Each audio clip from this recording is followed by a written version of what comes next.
उत्तरी हवा और सूर्य की कहानी। एक बार की सूर्य और उत्तरी हवा नॉर्थ विंड में बहस छिड़ैश गई।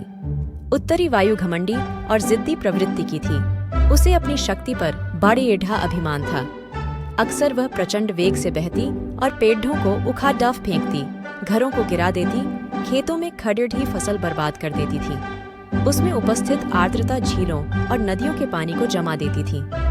बहस करते हुए वह सूर्य से बोली, मेरी शक्ति के सामने किसी का जोर नहीं चलता।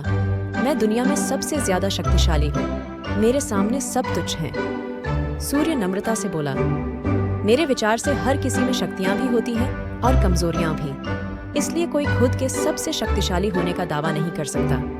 खुद पर घमंड करना उचित नहीं है। हमें सबका सम्मान करना चाहिए और सबके साथ मिलजुल कर रहना चाहिए। उत्तरी हवा तुनक कर बोली, मैं तुम्हारी बात नहीं मानती। मैं सबसे ज्यादा शक्तिशाली हूँ और ये मैं तुम्हें साबित करके दिखाऊंगी। ऐसी बात है तो अपनी ताकत साबित करने के लिए तैयार हो जाओ। नीचे देखो। धरती पर एक व्यक्ति दुशाला ओढ़े पैदल जा रहा था। तुम उसकी दुशाला उसके शरीर से हटा दो, मैं मान जाऊंगा कि तुम सबसे ज्यादा शक्तिशाली हो। सूर्य उत्तरी हवा को चुनौती देते हुए बोला, इसमें कौन सी बड़ी बात है। कुछ ही देर में उस आदमी की दुशाला धरती पर पड़ी ही होगी। कहकर उत्तरी हवा अपने प्रचंड रूप में आ गई। धरती पर धूल भरी आंधी चलने लगी। पेड़ पौधे लहराने लगे। सूखे पत्ते व अन्य सामान उदड़ने लगे। मौसम ठंडा होने लगा। पैदल जा रहे व्यक्ति की दुशाला भी हवा के वेग के कारण उड़ने लगी, लेकिन उसने उसे पकड़ खींच लिया और अपने शरीर से कसकर लपेट लिया।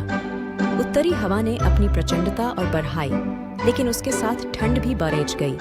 व्यक्ति ने अपनी दुशाला और कसकर लपेट ली। बहुत प्रयासों के बाद भी उत्तरी हवा उसके शरीर से दुशाला हटा नहीं पाई। तब सूर्य बोला, अब तुम देखना कि कैसे ये व्यक्ति खुद ब खुद अपनी दुशाला उतार देगा।